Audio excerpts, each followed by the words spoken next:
Hello students, welcome to my YouTube channel. चलिए हम पढ़ते हैं क्लास 11th का पहला chapter, some basic concept of chemistry. Right, तो चैप्टर ये बताता है कि हमें बेसिक कॉन्सेप्ट के बारे में पढ़ना है। तो चैप्टर का पहला टॉपिक है मैटर। हम सब ने छोटी क्लासेस में पढ़ा है, ठीक है, कि मैटर क्या होता है। सबको पता है, anything that has a mass and occupy space और a volume. So we all know the definition, लेकिन उसकी बात नहीं है। हम फील लेंगे मैटर का, ठीक है, एग्जाम्पल्स के थ्रू हम फील लेंगे मैटर का। सो डेफिनेशन यहाँ है। अब जिसके पास, जिसको नहीं पता वो उसके लिए बता दूं, anything that has a mass and occupy space और अ वॉल्यूम। अगर नहीं दिख रहा है तो मैं रीड कर रही हूँ, वैसे तो मैंने देखा है, क्लैरिटी तो है, ठीक है, बट अगर आपको नहीं दिख रहा तो मैं आपको रीड करती हूँ। Anything that has a mass and occupy space और अ वॉल्यूम, ठीक है। सो फॉर एग्जाम्पल माया किसी भी बच्चे का नाम है माया, है किसी भी शख्स का नाम है, वो है माया, ठीक है। किसी का नाम होता है राम, ठीक है। पेन, ब्लॉक, राइट, देन बहुत सारी चीजें हैं, जैसे कि कोई कबर्ड, अलमारी, अलमीरा जो होती है, ठीक है, अलमीरा and fan, okay, your door, दरवाजा, ठीक है। कोई भी चीज जिसका अपना मास है और उसने कोई भी 3D स्पेस में अपनी जगह ऑक्यूपाई की हो। दिस मार्कर, ठीक है, ये जो आपका मार्कर है, इसने भी अपनी जगह, इसका भी अपना मास है, भले लाइट है लेकिन मास तो है, ठीक है, और इसने अपनी जगह भी ली है, ठीक है। फॉर एग्जाम्पल ये उसकी जगह है, मैंने हटा दिया, ये इस खाली स्पेस, राइट, तो इसने अपनी जगह, इस खाली स्पेस, अगर ये खाली स्पेस है, इसे इसने ऑक्यूपाई किया है। समझ में आया आपको? तो आई होप फील आया हो। चलिए और फील लेते हैं बाई सॉल्विंग द क्वेश्चन, ठीक है। अब फॉर एग्जाम्पल ये दिया है आपका, आप बताइए लव। अगर मैं आपसे पूछती हूँ लव इज अ मैटर या फिर वो नॉन मैटर है, तो आप जानते हैं लव एक तरह की फीलिंग है, राइट। आप अपनी मम्मी पापा से लव करते हैं, प्यार करते हैं, राइट। आप अपने भाई से प्यार करते हैं, ठीक है। सो ये लव क्या है? Is a feeling. इसका कोई अपना मास नहीं है और ना ही इसने कोई, जब उसका कोई मास ही नहीं है तो उसने कोई स्पेस भी ऑक्यूपाई नहीं किया है, राइट। जब मास होगा तभी तो कोई भी जगह ऑक्यूपाई करेगा, ओके। तो ये क्या हुआ? It is not matter, it is not matter, ठीक है। फिर हम आ गए फ्रेंडशिप पे। फ्रेंडशिप भी एक तरह की फीलिंग है। आपका दोस्त, ठीक है, दोस्त है तो आप कहते हो कि इसके साथ मेरी फ्रेंडशिप है, ठीक है। तो फ्रेंडशिप भी क्या है? ये सब फीलिंग, ये दोनों क्या है? ये फीलिंग है, ठीक है, ये एक्सप्रेशन है, ये फीलिंग है, ये एक्सप्रेशन है। देन फिर लाइट और साउंड क्या है? It is a form of energy. क्या है? एनर्जी, ठीक है, it is a form of energy. Light आप जानते हो क्या है? लाइट आपने पढ़ा है। साउंड क्या है? ट्रैवल होता है वेव के फॉर्म में, ठीक है, आपने पढ़ा है। Light is a form of electromagnetic wave, ये भी पढ़ा है आपने, ठीक है। तो ये क्या है? They are also non matter, क्योंकि भाई एनर्जी का कोई मास थोड़ी ना होता है, एनर्जी कोई मास थोड़ी ना, ठीक है। ये भी क्या हुआ? Non matter. आई होप आपको फील आया हो। चलिए, फील आया है तो आप एक क्वेश्चन कर दीजिए, सिलेक्ट द फॉलोइंग। इसमें से आपको बताना है कौन सा नॉन मैटर है, ठीक है। साउंड दिया है, पेन दिया है, एयर दिया है एंड वाटर, ठीक है। तो पेन के पास तो अपना मास है और यहाँ मैंने लिखा भी है, तो आप क्या कह दोगे कि ये तो मैटर है, ये तो मैटर है। फिर आते हैं एयर पे। एयर आप में से कई कहोगे कि एयर तो मतलब हम फील करते हैं एयर को, राइट। एयर दिखती तो नहीं है तो उसका भी मास नहीं है। लेकिन बच्चों, आप लोग भूल रहे हो कि एयर में भी गैसेस प्रेजेंट होती है, जैसे N2, O2, CO2 एक्सेट्रा। कितने सारी गैसेस से मिलके एयर बनता है, राइट। इतनी सारी गैसेस एयर में है। अगर नहीं होती तो हम सांस नहीं ले पाते। ऑक्सीजन कहाँ से लेते हैं? एयर से तो लेते हैं, ठीक है। हाँ भी प्लांट बनाता है, लेकिन वो कहाँ पे देता है? एयर में देता है, राइट। एयर में हम क्या लेते हैं? एटमॉस्फेरिक, तभी हम बोलते हैं एटमॉस्फेरिक O2, हम बोलते हैं ना एटमॉस्फेरिक O2, मतलब एटमॉस्फेयर से हम ले रहे हैं, राइट, ओके, ठीक है। तो ये सब गैसेस क्या है, एयर में है, तो इन सब गैसेस का अपना क्या है बेटा, उसका मास होता है। इन सब गैसेस का अपना तो मास है ना, ये गैसेस अपने मास के साथ ही तो है, तो इन सब गैसेस का अपना एक मास है, ठीक है। तो मास है तो उन्होंने क्या स्पेस भी ऑक्यूपाई की है, राइट। तो इसलिए बेटा आप एयर को क्या कह दोगे, मैटर कह दोगे। एयर भी क्या है आपका, मैटर है। देन पानी, पानी जल, पानी, तो पानी में बेटा, पानी भी आप जानते हो, आपने पढ़ा है H2O, तो बेटा इनका क्या है, मास है, इनका अपना मास होगा ना, H2O का अपना एक मास होगा, राइट। तो अपना ऑक्सीजन का आपको पता है वेट क्या होता है, कितने ग्राम्स के होते हैं ऑक्सीजन। तो अगर हम मॉलिक्यूल के बारे में बात करें तो 32, और अगर एटम के बारे में बात करें तो 16 मॉलिक्यूलर वेट होता है ना, ठीक है।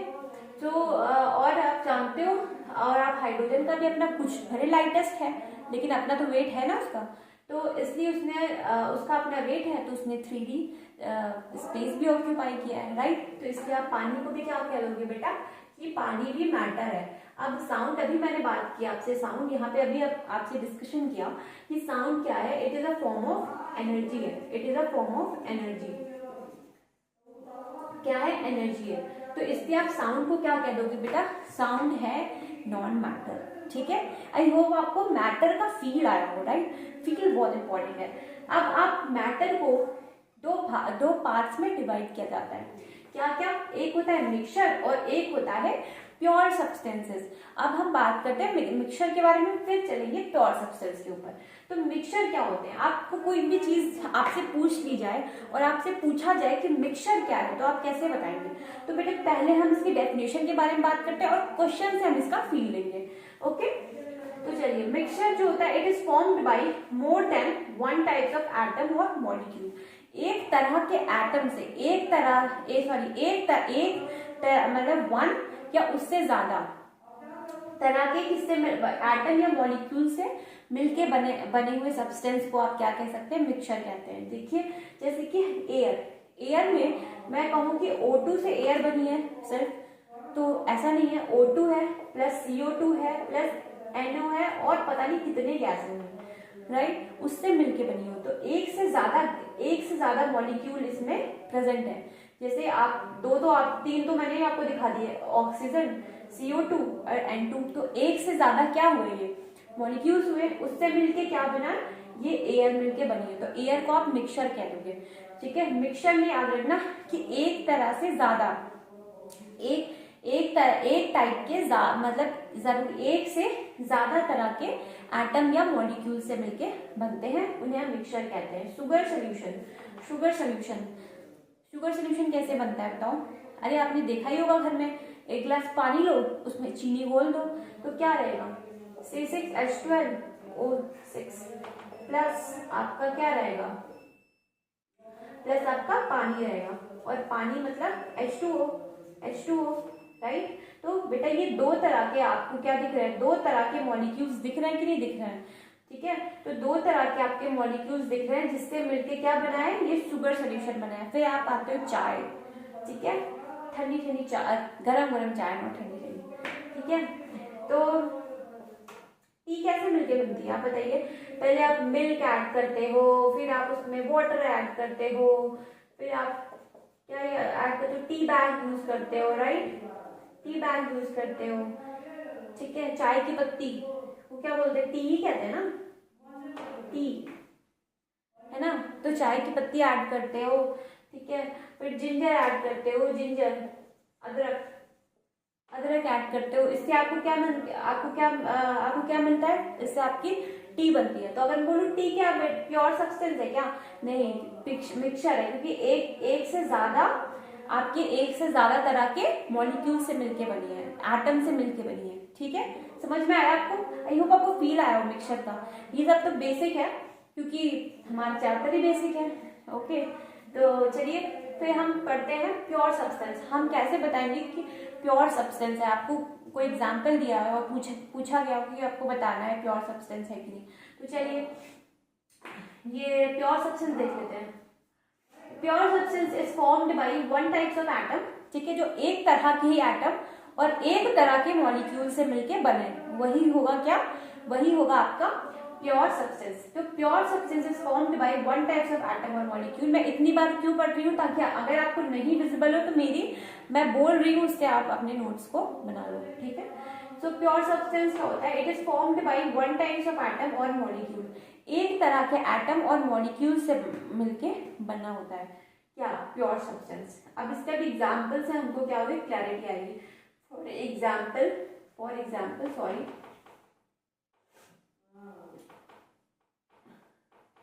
फॉर एग्जाम्पल आपको दिया है H2 गैस, ये क्या दिया हुआ है, H2 गैस, ठीक है। अब जो ये H2 गैस है, आपको दो हाइड्रोजन के एटम लिए हैं, तो ये तो दो हैं, तो मैंने ये थोड़ी ना कहा क्वांटिटी एक होनी चाहिए, दो, मैंने कहा एक तरह के होने चाहिए, ठीक है। एक तरह के होंगे, एक तरह के एटम या फिर एक तरह के, मतलब एक काइंड के, मतलब अगर मेरे जैसा, दूसरा, फिर तीसरा, फिर चौथा, आई होप आपको क्लियर हो। मेरे जैसा मतलब एक जैसा, एक जैसा, इसमें वन टाइप का मतलब होता है एक जैसा एटम या एक जैसा मॉलिक्यूल से मिलके बना हो। तो हाइड्रोजन जो है दो H के एटम से मिलके बना है, दो H के एटम से मिलके बना है, ठीक है, दो H के एटम से मिलके बना है, राइट। फिर हम आते हैं H2O पे, H2O। अब जब हम H2O देख रहे हैं, H2O मतलब एक ग्लास में मैंने आपको क्या दिया, पानी दे दिया, ठीक है। अब आप जानते हो कि ये H2O जो है वो दो हाइड्रोजन और दो हाइड्रोजन, एक सेकेंड,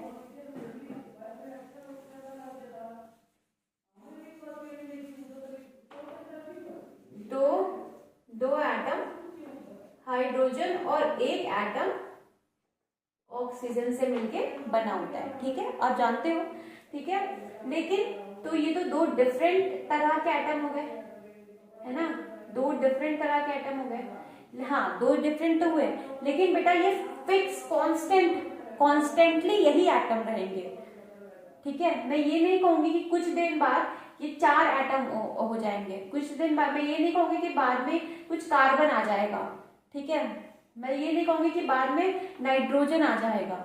हमेशा उस पानी में हमेशा दो एटम किसके रहेंगे, हाइड्रोजन के रहेंगे, और एक एटम किसका रहेगा, ऑक्सीजन का रहेगा। तो एक तरह के ही हुए, एक तरह के, हमेशा किससे बनेगा, दो हाइड्रोजन के और दो ऑक्सीजन के एटम रहेंगे, ठीक है। हमेशा वो पानी कैसे मिलके बना होगा, दो हाइड्रोजन से और एक ऑक्सीजन से। ये नहीं होगा कि बाद में कार्बन आ जाएगा, बाद में नाइट्रोजन आ जाएगा, ऐसा नहीं होगा, ठीक है, ठीक है।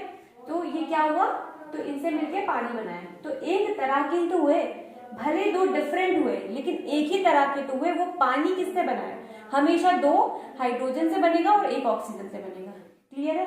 फिर आप जानते हो CO2 गैस, CO2 गैस में भी बेटा एक कार्बन एटम होगा और दो क्या होगा, दो ऑक्सीजन होगा, दो ऑक्सीजन के एटम होंगे, उससे मिलके बनेगा, हमेशा एक कार्बन दो ऑक्सीजन। तो कॉन्स्टेंटली एक ही चाहिए, ठीक है, एक ही तरह के हमें क्या चाहिए, कार्बन चाहिए, और एक ही तरह की क्या चाहिए, ऑक्सीजन चाहिए।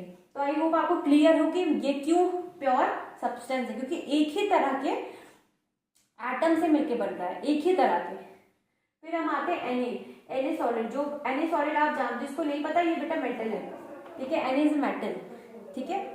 आगे हम इसके और क्लासिफिकेशन पढ़ेंगे ताकि और क्लैरिटी मिले कि इससे भी भाई प्योर सब्सटेंस है, लेकिन इसमें भी इन चीजों के एलिमेंट्स और कंपाउंड्स में बांटा गया है, ठीक है, ताकि और क्लैरिटी मिले, okay. But they are pure substance क्यों है वो मैंने आपको समझा दिया। आई होप अपनी तरफ से मैंने पूरा दिया है, आपको 100% समझाया है, आपको बेसिक टॉपिक्स है ये सब आपने पढ़ा है, लेकिन जस्ट मैंने आपको फील देने की कोशिश की है, और जिसको समझ में आया उसको तो बहुत ही अच्छा है, और जिसको नहीं आया वो कमेंट सेक्शन में डाल दे कौन सा टॉपिक नहीं आया, तो मैं फिर से बता दूंगी, ठीक है। आई होप आपको क्लियर हो, आपको फील आया हो कि मैटर क्या है और कैसे आप मिक्सचर और प्योर सब्सटेंसेस को देखोगे, ठीक है।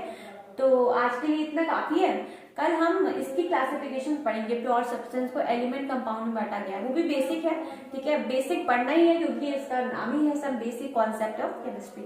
इसमें मेन फोकस हमारा मोल कॉन्सेप्ट पे रहेगा। जब मैं मोल कॉन्सेप्ट पढ़ाऊंगी तब बात करेंगे, ठीक है, तब हम एडवांस पढ़ेंगे, अभी तो हम बेसिक ही पढ़ेंगे, ठीक है।